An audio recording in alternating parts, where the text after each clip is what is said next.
الحمدللہ رب العالمین والعاقبۃ للمتقین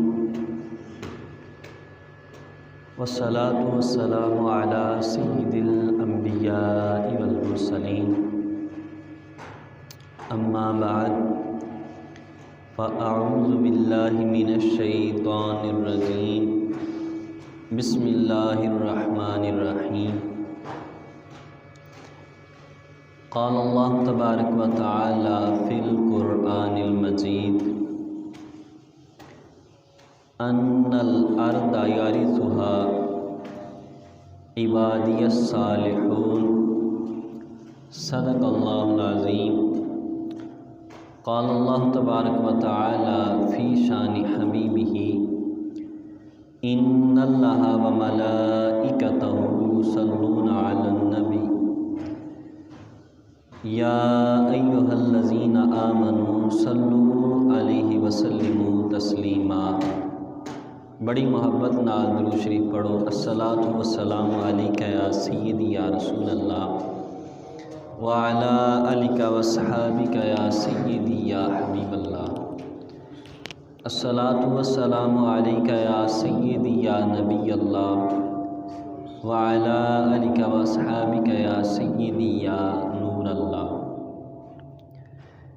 بلغ العلا بکمالہ کشف الدجی بجمالہ حسنت جمیع خصالہ صلوا علیہ وآلہ۔ یا صاحب الجمال و یا سید البشر من وجہک المنیر لقد نور القمر لا يمكن الثناء كما كان حقه بعد الخدا بزرگ توئی قصہ مختصر۔ اللہ تعالیٰ کے فضل اور توفیق اور اس کے پیارے حبیب صلی اللہ علیہ وآلہ وسلم کی نگاہ رحمت و شفقت کے صدقے سے آج ہمیں 1445 ہجری ماہ رجب اور رجب کی آج 28 تاریخ ہے، جمعۃ المبارک کی حاضری کا شرف حاصل ہو رہا ہے۔ اللہ کریم کی بارگاہ میں دعا ہے کہ اللہ کریم ہمارا یہاں آنا اپنی پاک بارگاہ میں قبول و منظور فرمائے۔ عزیزان ذی احتشام، پچھلے جمعۃ المبارک میں آپ نے حضور نبی رحمت شفیع امت صلی اللہ علیہ وآلہ وسلم کے دوسرے بڑے معجزہ معراج کے حوالے سے کچھ باتیں سماعت کی، جن سے یہ پتہ چلتا ہے کہ کائنات میں سب سے افضل، سب سے عظیم، بلکہ مقصد تخلیق کائنات جو ہستی ہے وہ حضور نبی رحمت شفیع امت صلی اللہ علیہ وسلم کی ہے۔ تو آج کے جمعۃ المبارک میں ہم اسی مہینے کے 20 تاریخ 20 رجب کو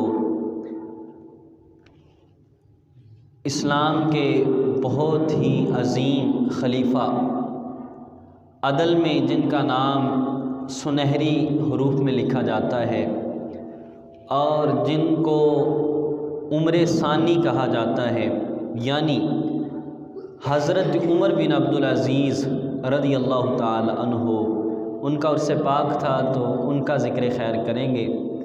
ان کی زندگی سے ہم اپنی زندگی درست کریں گے کہ کیسے انہوں نے اپنی زندگی گزاری۔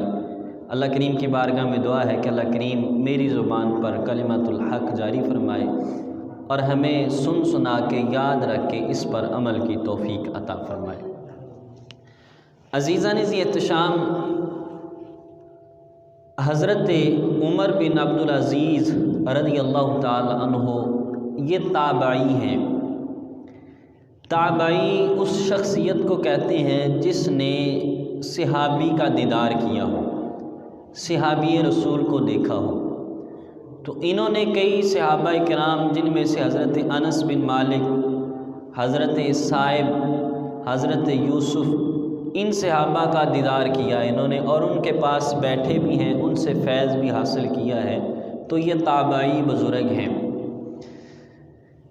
ان کا نامی اسم گرامی عمر ہے، کنیت حضرت عمر فاروق اعظم کی کنیت پر ابو حفص ہے، اور یہ ان کی ولادت بسعادت حضور نبی رحمت شفیع امت صلی اللہ علیہ وسلم کے پیارے شہر، بہاروں کا شہر، وہ شہر کہ جس کا نام لیا جائے تو عاشقوں کے سینہ میں تسکین پہنچتی ہے، شہر مدینہ میں 61 یا 63 ہجری میں ان کی ولادت ہوئی، اور ان کے والد گرامی بھی نہایت ہی متقی پرہیزگار شخص تھے، اور 20 سال انہوں نے مصر میں گورنری کے عہدے پر رہے، اور 20 سالوں میں جو انہوں نے نیک کام کیے، بہت زیادہ مساجد تعمیر کی حضرت عمر بن عبدالعزیز کے والد گرامی حضرت عبدالعزیز نے، اور آپ کی والدہ ماجدہ بھی نہایت ہی نیک پارسا خاتون تھی، جن کا نام تھا حضرت عاصم رضی اللہ تعالی عنہا، اور عدل و انصاف کے یہ پیکر تھے، جس کی وجہ سے آپ کو عمر ثانی کہا جاتا ہے، یعنی ایک عمر فاروق اعظم صحابی رسول، اور ان کے بعد ان کے طریقے پر چلنے والا یہ عمر بن عبدالعزیز تھے، جن کو عمر ثانی ان کے عدل انصاف کی وجہ سے یہ کہا جاتا تھا کہ یہ بھی وہی عمر ہیں، عمر ثانی۔ اور حضرت عمر بن عبدالعزیز، یہ نسل پاک ان کی ہے، ماں کی طرف سے ان میں فاروقی خون شامل ہے، صحابی رسول حضرت فاروق اعظم کی نسل پاک سے ہیں۔ ان کی والدہ یہ بیٹی ہیں حضرت عاصم کی، اور حضرت عاصم یہ بیٹے ہیں حضرت فاروق اعظم کی، اور شاید ان کی رگوں میں فاروقی خون تھا، اسی وجہ سے عدل و انصاف کے پیکر تھے، اسی وجہ سے ان کو عمر ثانی کہا جاتا تھا۔ تو ان کی والدہ ماجدہ اور ان کی نانی جان یہ حضرت فاروق اعظم کی بہو کیسے بنی، اس کا بھی بڑا ہی پیارا واقعہ ہے۔ حضرت عمر فاروق اعظم رضی اللہ تعالی عنہ رات کے وقت آپ نکلتے تھے بازاروں میں، گلیوں میں، کہ میرے دور حکومت میں کہیں ایسا تو نہیں ہے کہ کوئی مجبور ہے، کوئی حاجت روا ہے جس کی حاجت پوری کی جائے، کوئی مجبور ہے اس کی مدد کی جائے، کوئی لاچار ہے اس کا سہارا بنا جائے۔ تو رات کے وقت خود حضرت عمر فاروق اعظم صحابی رسول نکلتے تھے۔ ایک رات آپ کے خادم اسلم کہتے ہیں کہ میں اور میرے آقا عمر فاروق رات کے وقت نکلے، کہتے ہیں ہم جب رات کے وقت نکلے تو رات سناٹا چھایا ہوا تھا، بالکل خاموشی تھی۔ ایک مکان سے ہم نے آواز سنی، بہت آہستہ آواز آ رہی تھی، لیکن ہم نے سن لی۔ کہتے ہیں کہ حضرت عمر فاروق اعظم رضی اللہ تعالی عنہ بھی وہاں پر گئے، اور مکان کے قریب جا کے وہاں پر آواز سنی کہ یہ کون سی آواز آ رہی ہے اور کیا گفتگو ہو رہی ہے۔ کہتے ہیں جب ہم قریب گئے، جا کے سنا تو آواز یوں آ رہی تھی کہ ماں کہہ رہی تھی کہ بیٹی دودھ میں پانی ملاؤ، بیٹی دودھ میں پانی ملاؤ۔ بیٹی کہہ رہی تھی کہ ماں جی میں یہ کام نہیں کروں گی، کیونکہ خلیفۃ المسلمین امیر المؤمنین حضرت فاروق اعظم نے منع کیا ہے کہ دودھ میں پانی نہیں ملانا۔ ماں نے کہا کہ بیٹا اس وقت فاروق اعظم کون سا دیکھ رہے ہیں، رات کا اندھیرا ہے، تم دودھ میں پانی ملاؤ۔ بیٹی نے کہا ماں میں ایسے نہیں کر سکتی کہ لوگوں کے سامنے تو خلیفۃ المسلمین امیر المؤمنین فاروق اعظم کی اطاعت کروں، لیکن تنہائی میں ان کے ساتھ بغاوت کروں، ماں میں ایسا نہیں کر سکتی۔ جب حضرت فاروق اعظم نے یہ اس گھر کی گفتگو سنی تو آپ نے کہا اپنے خادم اسلم کو کہ اس گھر کو نوٹ کر لو۔ انہوں نے عرض کیا ٹھیک ہے آقا۔ صبح آپ چلے گئے، اپنے گھر تشریف لے گئے۔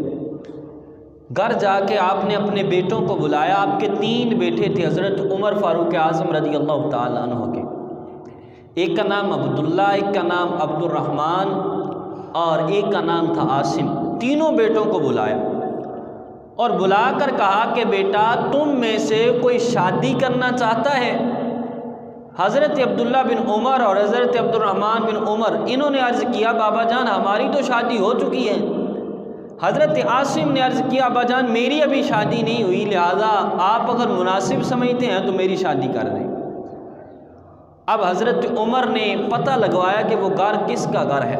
اب آپ کے خادم حضرت اسلم رضی اللہ تعالی عنہ گئے، وہاں جا کے دیکھا، پوچھا، پتہ چلا کہ یہ ایک بیوہ عورت ہے، اس کا گھر ہے اور اس کی ایک ہی بیٹی ہے۔ حضرت فاروق اعظم نے دوبارہ اپنے خادم اسلم کو بھیجا کہ جاؤ ان کے گھر جا کے کہو کہ خلیفۃ المسلمین امیر المومنین عمر فاروق اعظم اپنے بیٹے کا نکاح آپ کی بیٹی کے ساتھ کرنا چاہتے ہیں، کیا آپ کو یہ رشتہ قبول ہے؟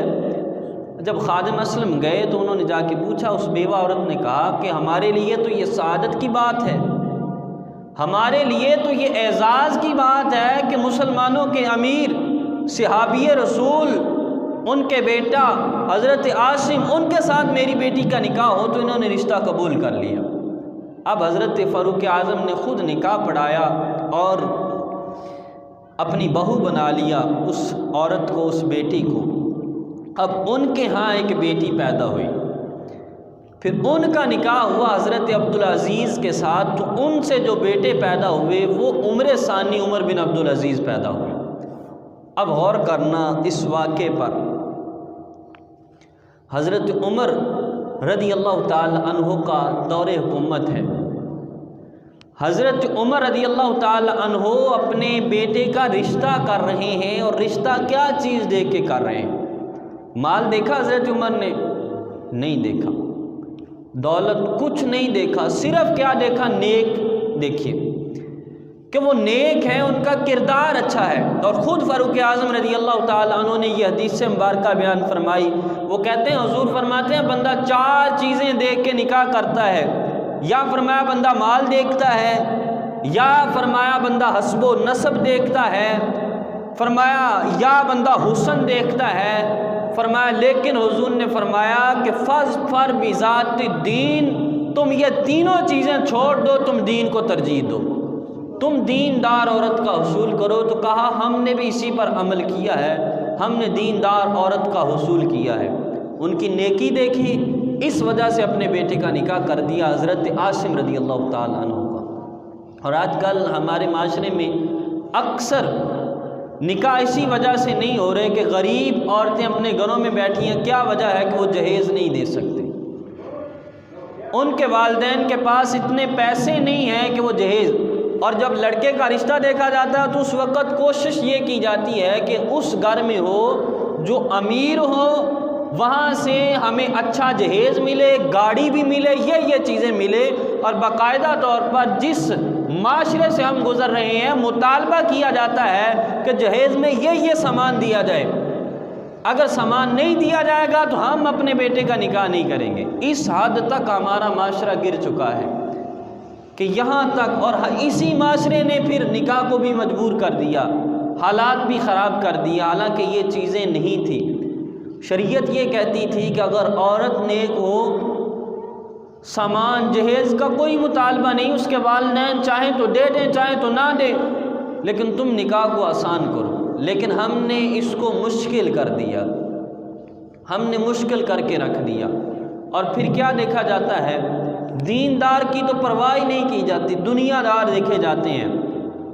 اس کے سر کے اوپر شریعت نظر آتی ہے، چہرے پہ نظر آتی ہے، جسم پہ نظر آتی ہے، اس کا حلیہ حضور کے حلیے جیسا ہے نہیں، یہ نہیں دیکھا جاتا۔ بس دیکھنے میں کوئی بھی ہو، بس یہی دیکھا جاتا ہے، دنیا دار ہو، اسی طریقے کے ساتھ نکاح کر دیا جاتا ہے۔ حالانکہ ہمارے اسلاف جو تھے دیکھتے تھے، دین دیکھتے تھے۔ حضرت شیخ کرمانی علیہ رحمہ، اللہ کے ولی تھے، بزرگ تھے، یہ واقعہ سننا اور کوشش کرنا، یاد کر کے اپنے معاشرے میں بھی وہ عام کرنا، کیسے ہمارے اسلاف تھے۔ حضرت شیخ کرمانی علیہ رحمہ یہ شاہی خاندان سے تھے، ان کا خاندان اعلیٰ تھا، بادشاہ تھے ان کے خاندان میں لوگ۔ آپ کی بیٹی جوان ہوئی تو شاہ کرمان نے پیغام نکاح بھیجا تو آپ نے رد کر دیا، کہا کہ نہ، میں اپنی بیٹی کا نکاح کروں گا تو میری بیٹی دنیا کی طرف مائل ہو جائے گی، صرف دنیا دار ہو کے رہ جائے گی، میں شاہوں کے ساتھ رشتہ نہیں کروں گا۔ اب آپ اسی وقت نکلے اپنے گھر سے رشتہ تلاش کرنے کے لیے، مسجدوں میں گئے، ہر مسجد میں گئے اور جا کے کہا کہ مجھے کوئی نوجوان مل جائے جو با کردار ہو، جس کا چہرہ حضور کے چہرے سے مشابہ ہو، حضور کی سنتوں پر عمل کرنے والا ہو، با حیا ہو، نیک ہو، با کردار ہو۔ تلاش کرنا شروع کر دیا۔ ایک مسجد میں گئے، وہاں پر ایک نوجوان ملا جس کے چہرے سے آثار عبادت نظر آ رہے تھے، عبادت کے آثار نظر آ رہے تھے۔ اس نوجوان کو ملے اور مل کے کہا، اے نوجوان تمہاری شادی ہو گئی ہے؟ اس نے عرض کیا، نہیں حضور میری شادی نہیں ہوئی۔ کہا، اگر تمہیں ایسی عورت مل جائے جو نیک ہو، پارسا ہو، پرہیزگار ہو، نماز بھی پڑھتی ہو، روزہ بھی رکھتی ہو، پردہ بھی کرتی ہو، تو کیا تم یہ نکاح قبول کرو گے؟ اس نوجوان نے عرض کیا، حضور میں غریب ہوں، میرے پاس نہ مال ہے نہ میرے پاس دولت ہے، میرے ساتھ کون عورت نکاح کرے گی؟ اگر نکاح کر بھی لے تو میرے ساتھ رہ نہیں سکے گی کیونکہ میرے پاس مال نہیں ہے۔ حضرت شیخ کرمانی علیہ رحمہ نے فرمایا کہ میں اپنی بیٹی کا نکاح تیرے ساتھ کروں گا۔ فرمایا میں اپنی بیٹی کا نکاح تیرے ساتھ کروں گا۔ آپ نے پوچھا، کچھ ہے تیرے پاس؟ کہا، کچھ بھی نہیں ہے، صرف یہ جو بدن پر لباس ہے یہ ہے، اس کے علاوہ کچھ نہیں ہے۔ آپ نے 3 درہم دیے، کہا ایک کا سالن لے آؤ، ایک کا روٹی لے آؤ اور ایک کی خوشبو لے آؤ۔ وہ لے کے آئے، اپنی بیٹی کا ان کے ساتھ نکاح کر دیا۔ اب بیٹی ان کے گھر گئی اس نوجوان کے، جب اس نوجوان کے گھر گئی تو کمرے میں داخل ہونے لگی، باہر صحن میں دیکھا ایک پانی کا مٹکا پڑا تھا اور اس کے اوپر روٹی پڑی تھی۔ اس نوجوان سے بیٹی نے پوچھا کہ اس بچی نے کہ یہ کیا ہے؟ کہا کہ یہ پانی پینے کے لیے مٹکا ہے اور میں روزہ دار ہوں، میں نے روزہ رکھا تھا اور یہ کل کی باسی روٹی تھی، میں نے کہا کہ آج شام کو افطاری کر لوں گا، میں نے اس لیے رکھی ہے۔ اب غور کرنا، اس لڑکی نے کہا کہ میں یہاں نہیں رہ سکتی، میں اپنے بابا کے پاس جاؤں گی۔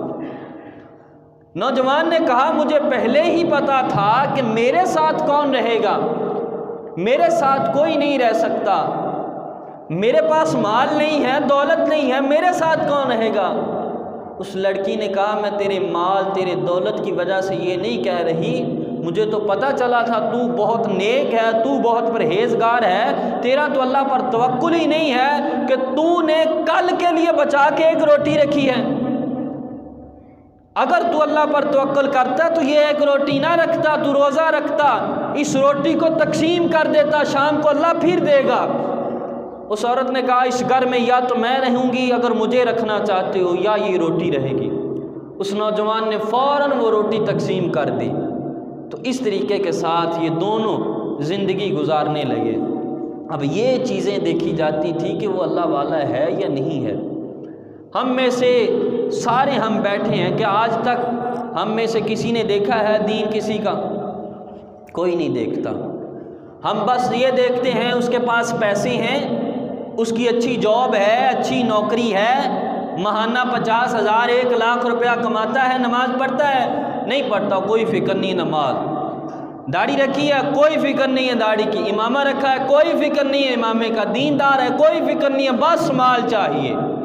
ہمارا معاشرہ فرد سے افراد بنتے ہیں اور افراد سے معاشرہ بنتا ہے، ہمارا سارا معاشرہ صرف اسی طرف ہے۔ خدا را اپنے اسلاف کو پڑھیے، اپنے بزرگان دین کو پڑھیے، اپنے دین کو پڑھیے۔ ہمارا دین کیا کہتا ہے؟ ہمارا دین یہی کہتا ہے کہ نیک رشتے کا انتخاب کیا جائے۔ اگر دونوں طرف یہ چیزیں آ جائیں نا کہ لڑکے والے بھی نیک عورت کی تلاش کریں اور لڑکیاں بھی اس حد تک چلی جائیں کہ ہمیں صرف نیک نوجوانوں کے ساتھ شادی کرنی ہے، تو سارا معاشرہ ٹھیک ہو سکتا ہے۔ لیکن افسوس ہم نے اس پر عمل کرنا چھوڑ دیا۔ یہ دین صرف اور صرف مسجد تک رہ گیا یا منبر تک رہ گیا۔ جمعے والے دن مجبوری کے ساتھ ہم لوگ آتے ہیں اور چند باتیں سنتے ہیں، پھر بھی توجہ ہماری گھڑی کی طرف ہوتی ہے کہ کہاں پر ٹائم ہو اور ہماری یہاں سے جان چھوٹے اور ہم جائیں۔ دین ہم نے صرف اور رسم بنا لیا، یہاں سے گئے اور گھر چلے گئے، بس گھر میں جا کر دین کی بات نہیں۔ گھر میں جا کے دین کی بات سنائیں گے نہیں سنائیں گے، بچوں کو دین پڑھائیں گے نہیں پڑھائیں گے۔ خدا را اس چیزوں سے نکلیں۔ یہ نہ ہو کہ آج ہم اس طرح دین سے تھوڑا سا دور ہوئے ہیں، آنے والے معاشرے میں اس سے بھی دور ہو کر بالکل دین سے دور ہو گئے، اور اگر بالکل دین سے دور ہو گئے تو جہنم مقدر بن جائے گی، اس کے علاوہ پھر کوئی چارہ نہیں ہوگا۔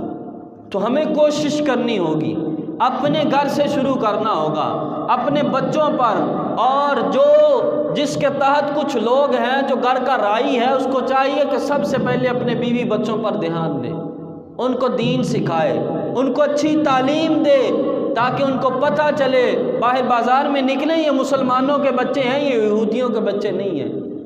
ایسا اپنے گھروں سے شروع کریں۔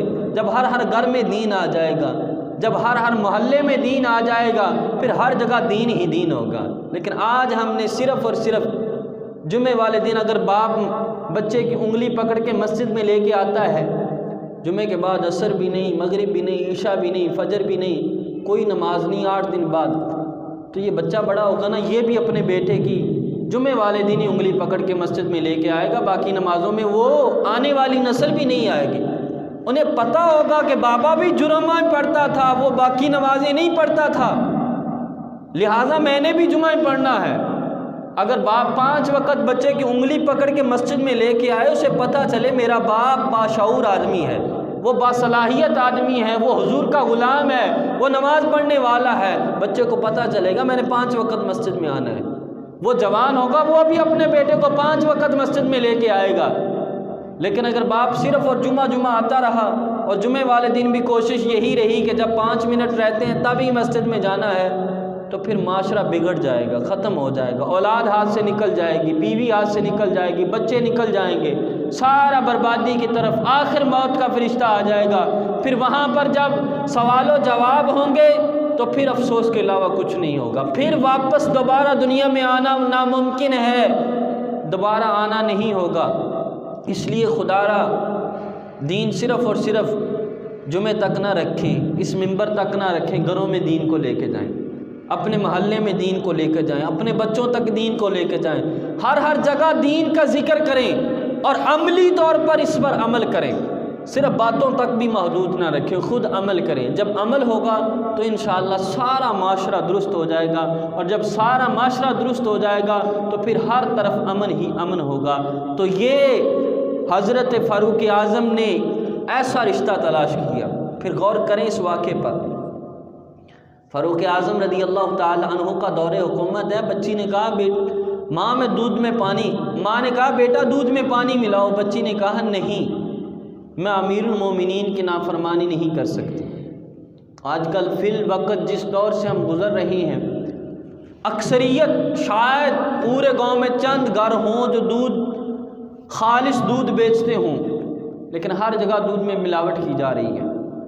اور حضور نبی رحمت شفیع امت صلی اللہ علیہ وسلم کی حدیث مبارکہ کا مفہوم ہے، حضور فرماتے ہیں جو ہم میں سے دھوکہ کرے، جو ملاوٹ کرے، فرمایا وہ ہم میں سے نہیں ہے، اور فرمایا دھوکہ، یہ مکر، یہ صرف جہنمی کاموں میں سے ہے، جہنم کے علاوہ اس کا نتیجہ کچھ نہیں ہے۔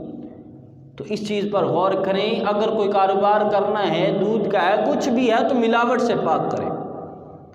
اور کہا جا رہا ہے کہ خالص چیز ہے، خالص دودھ ہے، لیکن پانی ملایا جا رہا ہے، بیچا جا رہا ہے، تو یہ بیچنا ناجائز ہوگا، یہ کمائی ناجائز ہوگی۔ جب خالص کہہ کے پانی ملا کے بیچا جائے گا، یہ کمائی ناجائز ہوگی، بیٹے اولاد کھائے گی تو وہ بھی حرام کھائے گی۔ اور حدیث مبارکہ کا مفہوم ہے، حضور فرماتے ہیں جس کے پیٹ میں حرام کا ایک لقمہ چلا جائے، فرمایا 40 دن کے لیے اس کی کوئی عبادت قبول نہیں ہوتی۔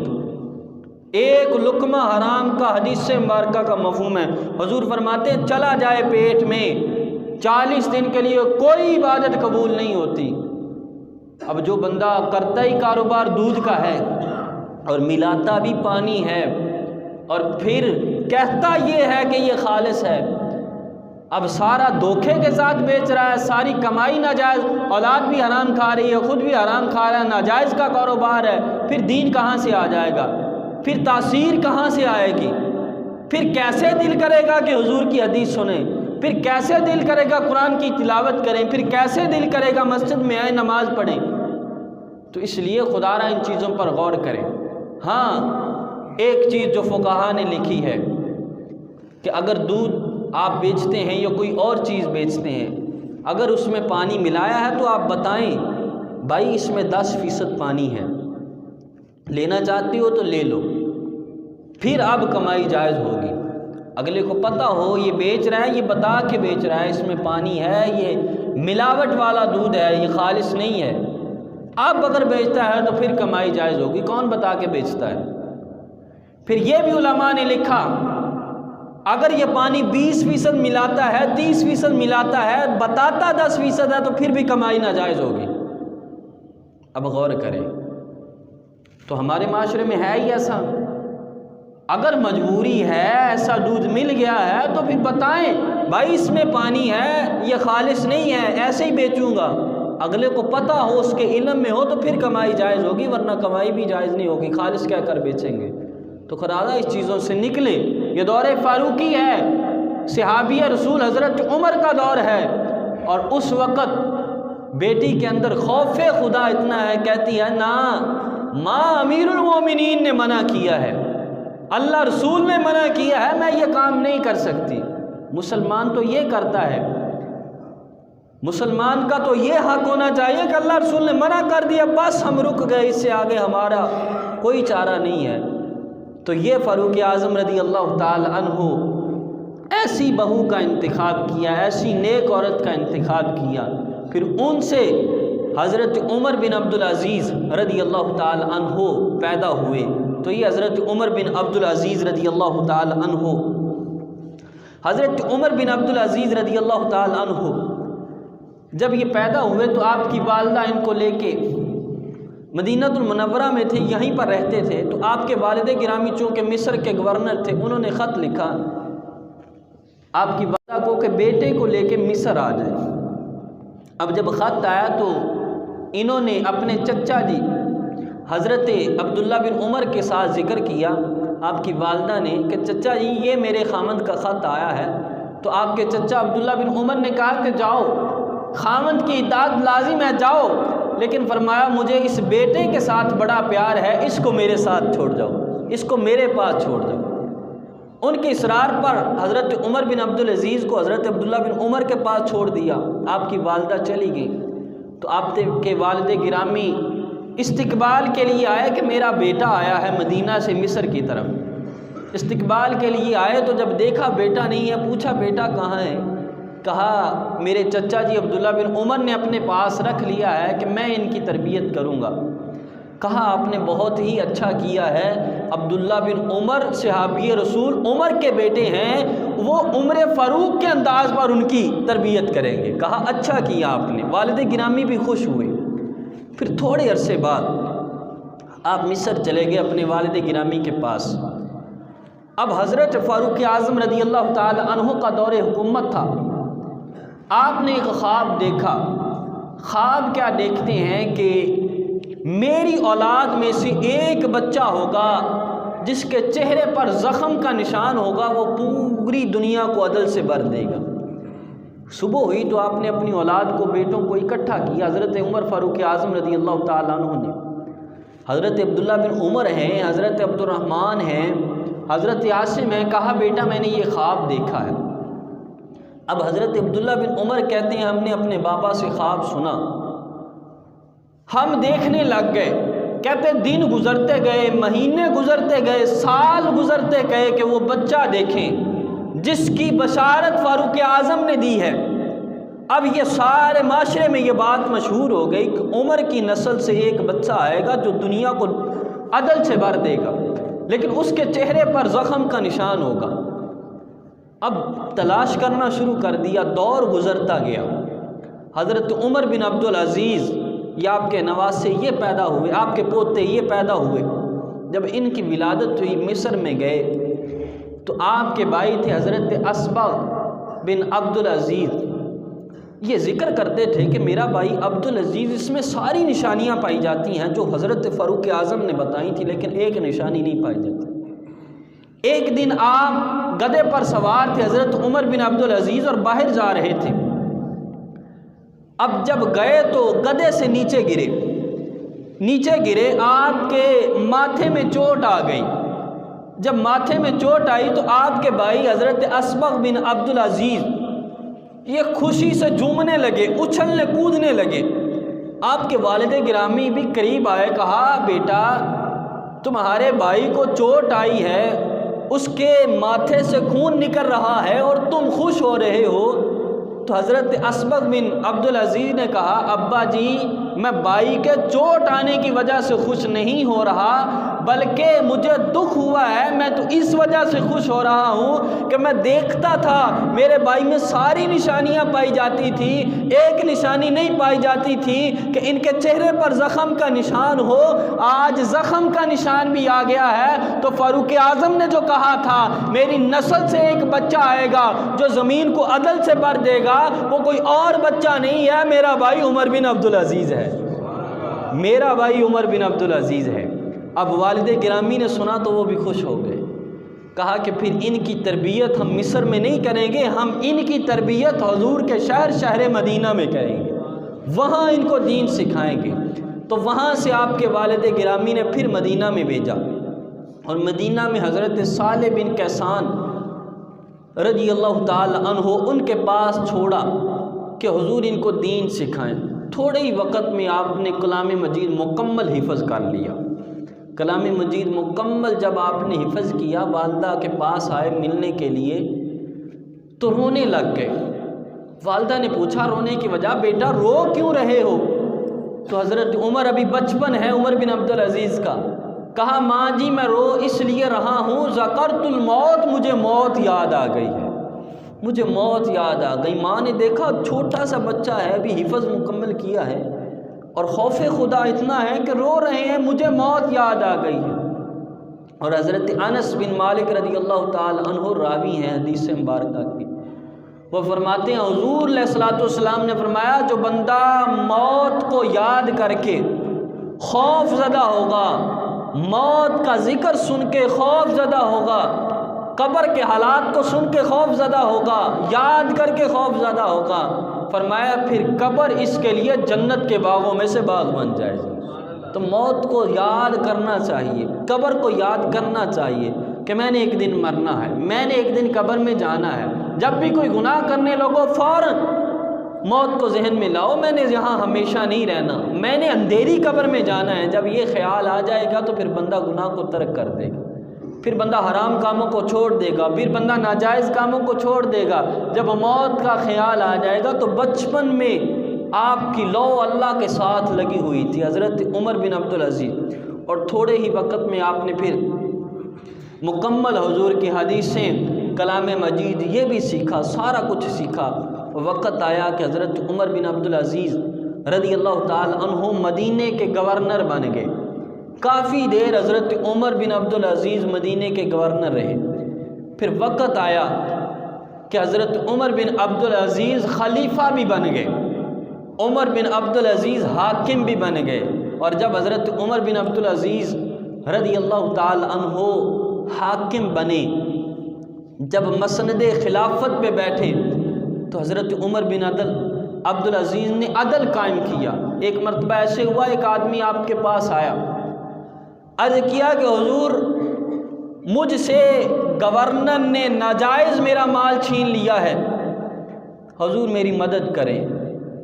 آپ نے فوراً خط لکھا اس گورنر کے نام، کہا کہ اس مظلوم کا مال اس کو واپس کیا جائے، اور کہا کہ بھائی تو جہاں سے آیا ہے تیرا آتے ہوئے خرچہ کتنا ہوا ہے یہ ہم دیں گے، کہ میرے دور حکومت میں تجھ پر ظلم ہوا اور تو سفر کر کے سفر کی مشقتیں برداشت کر کے میرے پاس آیا ہے۔ اس نے عرض کیا حضور آپ رکا لکھیں گے، خط لکھیں گے، میرا لاکھوں کا مال واپس آ جائے گا، مجھے آنے جانے کے کرائے کی کوئی ضرورت نہیں ہے۔ اب غور کریں حضرت عمر بن عبدالعزیز کا دور حکومت، یہاں پر ایک ظلم نہیں، روزانہ سینکڑوں ظلم ہو رہے ہیں، اور مجبور لوگ کچہریوں کے تھانوں کے چکر لگا لگا کے تھک چکے ہیں، آخر اپنا حق لینے کے لیے پھر مجبور ہو کے بیٹھ جاتے ہیں۔ ہمارا تو اس سے زیادہ خرچہ ہو چکا ہے، اب ہم اپنا حق کہاں سے لیں؟ مجبور لوگ ہیں۔ کیوں؟ وجہ کیا ہے؟ اوپر ہمارے حکمران یہ دین والے نہیں ہیں، ہمارے ملک میں دین نہیں ہے، اور ہم خود بھی دین پہ عمل کرنے والے نہیں ہیں، اور ہر نچلی سطح سے لے کر اوپر تک جو جس کے پاس کوئی عہدہ ہے، ہر بندہ لٹیرا ہے، ہر بندہ کھانے کی طرف ہوا ہے۔ جہاں جا کے دیکھیں، اور بیچارے کو اگر اس نے جانا ہی اپنا حق لینے کے لیے تو پہلے وکیل، اور وکیل کو پتہ نہیں کتنا شوربہ دینا پڑے گا، اس کو پتہ نہیں کتنے دینے پڑیں گے۔ ہو سکتا ہے جتنا اس کا حق غصب ہوا اس سے زیادہ وہ وکیل کو دے دے، پھر جا کے بھی اس کو اس کا حق نہ ملے۔ یہ ہو رہا ہے۔ لیکن حضرت عمر بن عبدالعزیز کہا بھائی تیرا آنے جانے میں خرچہ کتنا ہوا ہے؟ کہا حضور 60 درہم۔ آپ نے کہا جاؤ خزانے سے 60 درہم اس سے لا کے دو، اور کہا کہ 50 درہم میں اپنی جیب سے دوں گا تاکہ جاتے ہوئے تو اچھا کھانا کھائے اور یہ نہ کہے کہ عمر بن عبدالعزیز کی حکومت میں مجھ پر ظلم ہوا ہے، میں اگر گیا ہوں تو میری فوراً جا کے سنی گئی ہے۔ ایسے عدل کرتے تھے وہ حکمران۔ عام بندہ بھی آتا تھا تو فوراً اس کی سنی جاتی تھی، فوراً اس کا حق اس کو دیا جاتا تھا۔ تو یہی ہم کہتے ہیں نا کہ جب دین آ جائے گا تو ہر عام بندے کی بھی بات سنی جائے گی، ہر عام بندے کا بھی حق اس کو دیا جائے گا کہ یہ بندہ ہے، اس کو اس کا حق دیا جائے۔ آج مسئلہ یہی ہے کہ ہم خود دیندار لوگوں سے دور ہیں، ہم نے صرف رسم رواج کے لیے دیندار لوگوں کو رکھا ہے۔ ہم کہتے ہیں سیاست سے ان کا تو تعلق ہی کوئی نہیں ہے، انہوں نے سیاست نال کی کم، ہم نے صرف یہ رکھا ہے کوئی مر جائے جنازہ مولوی صاحب تسی پڑھا دیو، کوئی مرنے لگا ہے تو آؤ اس کے پاس آ کے سورۃ یاسین پڑھ دو۔ نکاح کے وقت 5 منٹ کے لیے صرف اور صرف اسلامی طریقے کے ساتھ نکاح کریں گے، مولوی صاحب خطبہ پڑھیں گے، دعا ہوگی، پھر اس کے بعد پھر وہی دنیا داری، پھر وہی سارا شریعت کے خلاف کام۔ اور قرآن کو ہم نے یہاں تک رکھ دیا، الماریوں میں رکھ دیا، شاید مہینے بعد کپڑا اوپر مارا جاتا ہو صاف کرنے کے لیے، یا سال بعد 6 مہینے بعد، یا کبھی الماری کھولی گئی۔ اس قرآن کو ہم نے صرف نکاح کے وقت بس بیٹی کو جہیز میں دیا، بس اوپر لے کے جانا ہے، اب بیٹی اس کو جا کے ادب کے ساتھ رکھ دینا ہے، کھولنا نہیں ہے۔ اس نے بھی کبھی یہ زحمت نہیں کرنی کہ مجھے میرے والدین نے دیا تو میں کھول کے پڑھ لوں۔ قرآن کو ہم نے صرف اور صرف رسم اور قرآن ختم کے لیے رکھ لیا کہ بس کوئی مر گیا ہے اس کے کلوں کے ختم پر پڑھنا ہے، ساتے کے 40ویں کے، آپ آگے پیچھے شاید ہی ہم میں سے کوئی ایک بندہ ہو جو روزانہ 1 رکوع قرآن کا پڑھتا ہو۔ قرآن سے ہم اتنا دور ہو گئے، دین سے ہم اتنا دور ہو گئے۔ خدا را ہر فرد کو ضرورت ہے کہ وہ اپنے آپ کو سنوارے، اپنے آپ کو اس قابل کرے کہ ہم خود قابل ہوں، پھر ہمارے اوپر جو حکمران ہوں وہ بھی ایسے ہوں، نیک ہوں، اچھے ہوں۔ اس لیے ہر فرد کو ضرورت ہے کہ وہ اپنے آپ کو سنوارے۔ تو کہا میرے دور حکومت میں ایسا نہ ہو کہ کسی ایک بندے پر ظلم ہو اور میری اللہ کی بارگاہ میں شکایت ہو جائے کہ عمر بن عبدالعزیز کا دور حکومت تھا۔ اور ایک مرتبہ ایسے ہوا، عراق سے ایک بیوہ عورت آپ کے پاس آئی، حضرت عمر بن عبدالعزیز کے پاس، 5 بچیاں تھیں اس کی، آپ کے پاس آئی، آپ کی گلی میں جب داخل ہوئی تو پوچھا عمر بن عبدالعزیز کا گھر کون سا ہے؟ لوگوں نے بتایا یہ عمر بن عبدالعزیز کا گھر ہے۔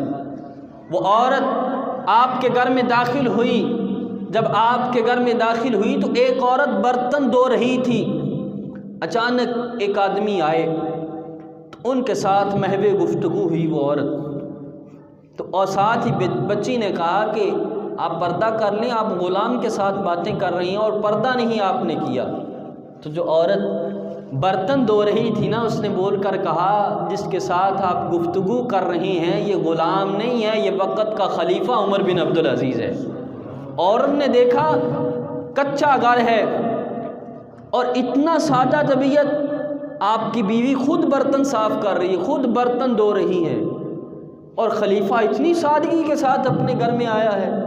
حیران رہ گئی کہ یہ وقت کا خلیفہ ہے اور سادگی اتنی، یہاں تو کوئی ایم پی ایم این اے آ جائے تو شاید پورا روڈ خالی کرا دیا جائے، اتنے لوگ ساتھ ہوں گے، شاید وہ کسی کے ساتھ سلام نہ لے، ان کی آکڑ اتنی ہے، غرور اتنا ہے، لیکن وقت کے حاکم ہیں، امیر ہیں۔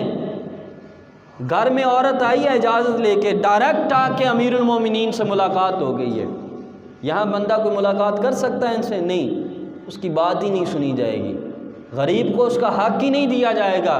اسلامی حاکم ایسے ہوتے ہیں، مسلمان حاکم ایسے ہوتے ہیں، کہا اے بی بی بتا کہاں سے آئی ہے، دور کا سفر ہوگا، اس کے لیے کھانا پیش کیا گیا، کھجوریں دی گئی خلیفہ کے گھر سے، آپ کی بیوی نے کھانا پیش کیا، کھجوریں دی، پوچھا کیا مسئلہ ہے، کس لیے آئی ہے؟ کہا میں عراق سے آئی ہوں، میری یہ 5 بیٹیاں ہیں، یتیم ہیں، ہمارے پاس کچھ نہیں ہے، ہمارا وظیفہ مقرر کیا جائے۔